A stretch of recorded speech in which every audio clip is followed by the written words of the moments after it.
Hello again everyone, it's Magic Dave here and this is Sapiens. It's been quite some time since the last video.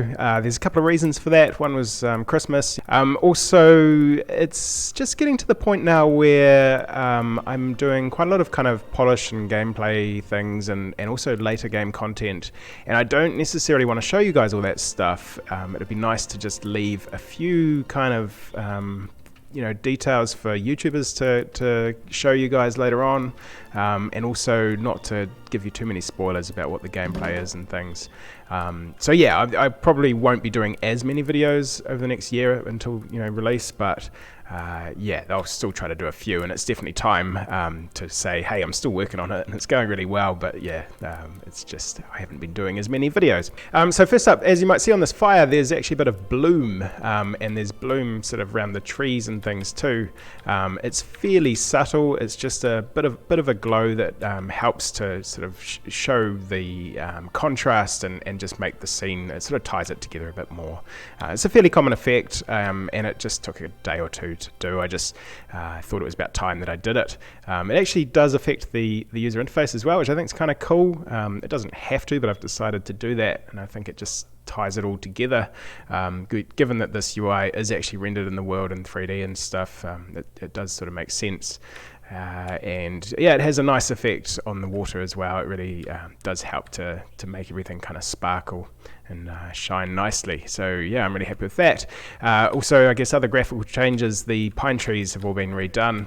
I had a couple of iterations over this. Before they were just kind of quite bland looking pointy things, and now they're very different, and I think yeah, I guess they do have kind of a different style to this. It is using all the same sort of techniques, except that it's just not rendering any underlying kind of solid geometry. It's just only rendering the textures, and I think I prefer this look. So if anything, these other trees might head a little bit more towards this rather than the other way around. But I think there's going to be a whole lot of more trees and more bushes and things that are going to tie the gap and sort of tie everything together. Yeah, there's heaps of content yet to do. A lot of this year is going to be on content creation, and there'll be a lot more variety in trees and plants to kind of tie everything together. But yeah, I'm really happy with the trees, the pine trees. I think they look a lot more realistic than they did, and they fit the game well, and I just think they do a lot, and they've come together nicely. Other kind of graphical and user interface changes, we've got slightly different rendering of these models now. That was partly because before I wasn't doing things, I need to actually discover planting. Let's get them doing that. Yeah, there were certain things that weren't getting rendered when you were building and stuff, like the pine trees were a bit of a problem because now that they don't have any solid geometry, there was sort of nothing to render. And yeah, I've done a lot of work on all of that stuff, tying all that together. Let's make a discovery here. Yeah, the discovery system, actually, that's something that's changed. That's all now working really well. So we've got this nice tech tree with lovely smooth scrolling that I spent a day or two on there. And some of these are not even revealed yet. So as you sort of go through and discover things, you can work your way up the tech tree. And that's all working the way that I explained a few devlogs ago, where they actually you have to find something in the scene in order to get them to go and investigate it. And in this case, you don't actually know particularly what it is that they're going to discover, but in this case it's pretty obvious they're figuring out how to dig. And once you've learnt how to dig, and once you've found some sort of seeds and stuff, you'll be able to research planting, and they'll sort of go up and they get this little progress icon and everything, and they'll make the discovery. So we'll just leave them doing that. The UI has changed as well, so that when you click on something, there used to be a big sort of dashboard thing down here. It really was just a placeholder, but a few people did point out that it didn't look that great. We've now got this interface here, so that sort of depends on what you click on. You get different sort of things down here, and yeah, it's sort of tied together a bit nicely. We've got this notification up here. You can zoom to the notification, so that all sort of fits as well. And yeah, I've done quite a lot of work sort of trying to tie together all the user interface and make it all look a bit nicer. And part of that also, there used to be these buttons used to be down as part of this radial thing, and now they're up here, so they're kind of really quick to get to, so you can sort of quickly just select multiple Sapiens or multiple things to pick, whatever, and yeah, select, and then we can queue up the order, and they'll just go and pick the gooseberries from all of the bushes around the place. Yeah, so it's just lots of little polished things like that. Another thing also is the management UI. So before, storage areas were basically almost a black hole for resources. Actually, oh, there we go. So he's just finished figuring out how to do, oh, I need to get him to move down when the terrain changes. Yeah, so we've just got that new discovery, and you get a little icon thing up there in the left, and it tells you a little bit about it and tells you what it unlocks. And that doesn't really unlock anything. But yeah, generally a lot of the discoveries will unlock new things that you can build or craft, as well as new things that you can do. And obviously, yeah, now we can dig, we can place things, and if I find maybe gooseberry here, as I was saying just before, storage areas used to be a black hole, but now you can actually use the items within and queue up things that are related to the things within. So I can say, make discovery, they'll come over and they'll actually pick up a gooseberry and take it somewhere to make the discovery. So they'll research it away from the original storage area. So things like that really kind of took quite a lot of time to figure out. And it's not just things that are in storage areas, also anything, it's maybe a branch, anything that is lying around, you can now go to use, and you get this panel showing all the things that you can actually make with it or do with it. So we can craft a wooden pole, or we can build stuff that uses it, or we can just place it in the in the world somewhere and just get them to sort of build it however we want. And that's not something that I've talked about for quite some time, but it is something that you can still do, and that's how I've done this. And they can actually walk up these platforms and stuff, and you know, I've built that by basically placing birch logs and platforms and things. Back to storage area management, I showed that you could actually have this new use thing, but there's also a managed storage object now.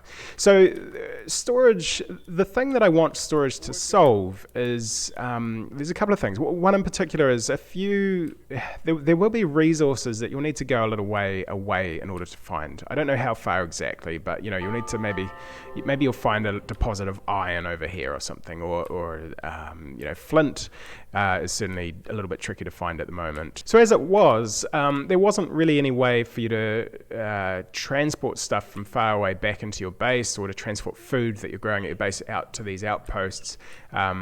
Whereas now there is, and the way that it works is all with storage areas. So you'd have a storage area over at your outpost that would allow you, would be assigned to coal. So if we go in here, we could say that you're allowed to, so you know, this has pine branches, we could actually restrict it so it's always going to have branches. We could also restrict the individual types, which is useful too, and I'll talk about that a bit later. And then we can set up routes. So in here we can see all of our storage areas, and we can say, okay, so say this was our outpost and we were collecting branches, and our base was over here, and we wanted branches over here. Then we can just add a route. We can say, let's send branches there, and now they'll send branches, and it'll automatically queue up orders. And in fact, you can see the number going down because they're straight away picking up branches and taking them over to the storage area over here.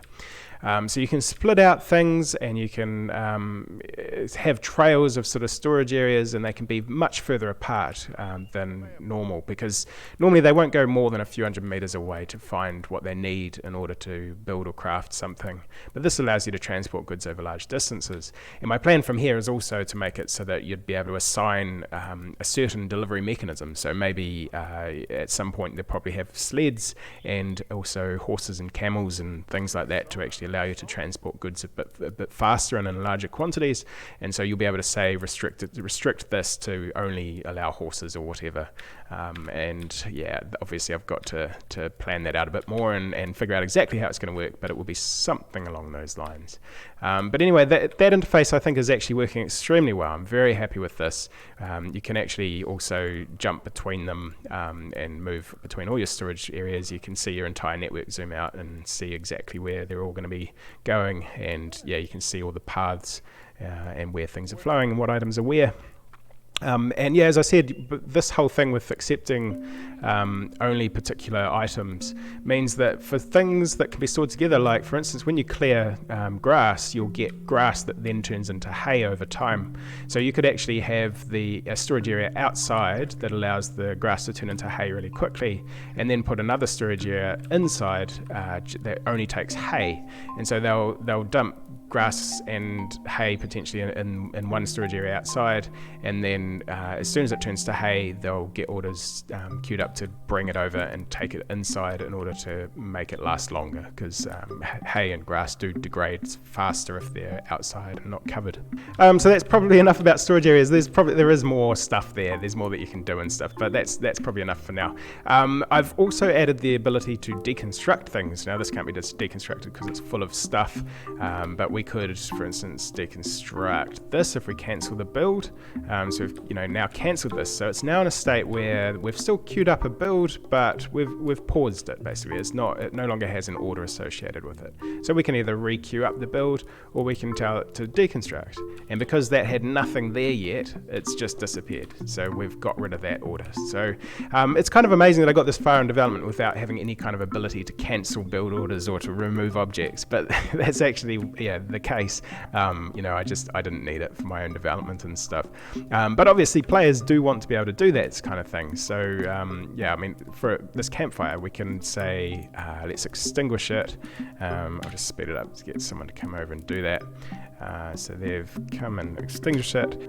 Okay, so now that this is extinguished, we can now go to deconstruct. And that just ejects all the fuel that was in there.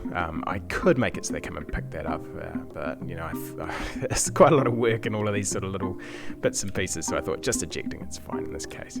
And then so they sort of do the animation in reverse. That little animation where he's sort of placing it, I'll probably get rid of that as well. So there's still a little bit of work to do here, but functionally it's pretty good. So now we can say cancel deconstruct, and we could leave it in this state, or we could start building it again. So you can go up and down quite happily between the different build states, and it'll build and deconstruct things as it sees fit. What he's doing here is when you build something, you actually have to clear the site first, and the fuel was in the way, so he's just moving it out of the way, and then he'll start putting the rocks back again. And so all of that actually took a lot of work, as you can imagine. I basically had to refactor a lot of the building stuff, as well as it wasn't just because of this, but also for the researching things. When they were researching how to build thatch buildings in particular, they had to actually sort of build something, but not really build anything in particular, just sort of mess around with some thatch and some branches and try to build a thing. And so it was sort of a crafting activity, but sort of a building activity, and it just wasn't going to work with the code the way that it was. So I actually sort of consolidated a lot of the building and crafting code, tidied everything up. So I'm feeling a lot better about all of that stuff now, and it's a lot easier to work with. Okay, so there's a couple other things that I want to mention. First up, I have actually started a closed alpha. I've sent it out only to about 10 people so far, so it's very early stages. And I've got plenty of volunteers at the moment, so there's no real chance if you're watching this to sort of come in and say, okay, I want to test, and get an alpha key or anything like that. But in the future, later on this year, I will be opening it up more. I do need a number of testers. It's just going to be slowly expanding. So just keep an eye out, keep watching the videos, join the Discord and join the forums, and because I'll be conducting the whole test through the forums, so the alpha test, all the feedback and bug reports and releases and stuff will be going through there. But yeah, it's awesome to be getting a little bit of feedback finally, and to have some other people playing it. And yeah, although there's still quite a few issues, I'm actually getting through them quite quickly now that I'm getting all this feedback, so it's quite good. I'm feeling quite good about it. And because of that, doing the alpha testing, I just needed to do a couple of extra little bits and pieces. Let me just exit out of here. We have, if I just bring up this, we have this report bug button.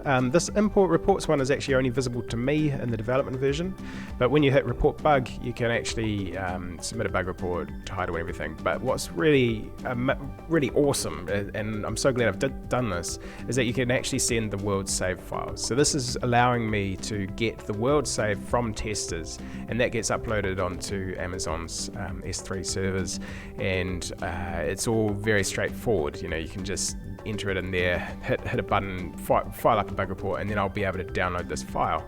And the way that I actually see these files is I just go into here, and so when I go into that, I get a list of all the reports that are up on S3, and then I can download them. I don't know if any of these are downloaded. I won't do that because it'll probably exit me out of OBS. But yeah, I can just download them. I can open up the log files automatically, and I can just load the world directly here from the button, and I can see what's going wrong.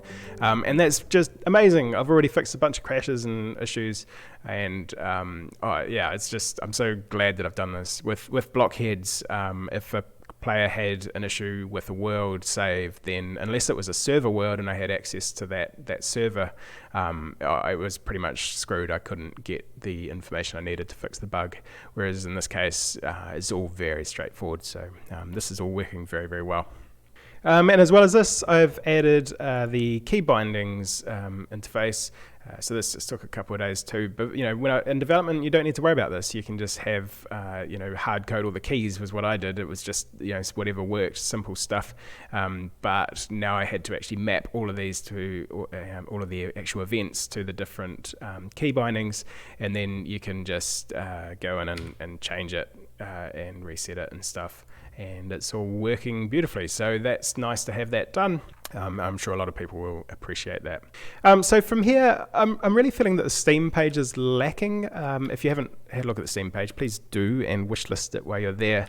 But yeah, it's quite old. I haven't updated it in some time, and the graphics have improved somewhat, and I've got a bit more to show off now. And also, I need to redo the trailer, because the trailer was pretty bad, actually. I mean, it was fine for the time, but it's definitely not really that great anymore, and I want to try to sell this game and show all its potential to people. So to really make a good trailer, I'm going to need a bit more content. I haven't added any content for some time. I have added, where am I? If I go over to a craft area, I've added these pottery things, urns and grain, so you can actually thresh wheat, and there are wheat plants and stuff. So there's a bit of content that's gone in there, but there's still only these very basic thatch houses, and I think it would be nice to really show a scene with some advanced, much more advanced sort of housing and things, and a few more interesting things going on. So I'd like to focus on that stuff for the next few weeks and really focus on the content that would make a trailer pop, and I think in the process it's all good content that needs to be done anyway. So yeah, that's going to be what I'll be focusing on. So yeah, hopefully in a few weeks' time you'll see a new trailer show up on this channel. And yeah, until then, thank you for watching once again. This has been a bit of a speedy kind of summary through a couple of months of work, but yeah, that's kind of where we're at. It's getting very exciting, and yeah, as I said, if you do want to be involved in testing in the future, then come and join the community and sort of say hello. So yeah, we'll see you again in a few weeks, and until then, we'll catch you next time.